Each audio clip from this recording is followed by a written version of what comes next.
In this video, we'll show you how you can add an engaging component to your training with Billionaire.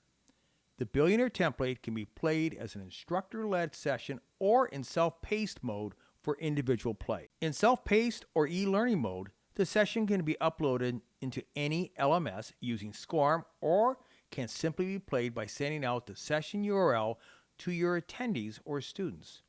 In an instructor-led session, you can have anywhere from 2 to 10 teams.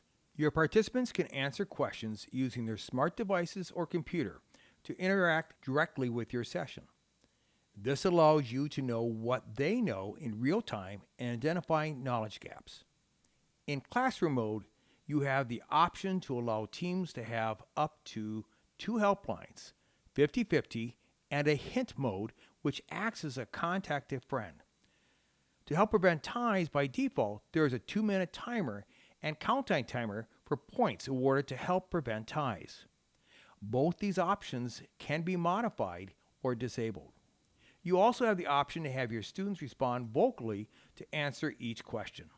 Billionaire uses a ladder containing your questions. The game template allows up to 15 questions that will appear in a sequential order. In team mode, the team with the most correct answers by player win the level. Well, that's our quick overview of Billionaire. If you have any additional questions or want a personal run-through, please feel free to contact us. Until the next time, hope you always find ways to make your presentation more engaging. Take care.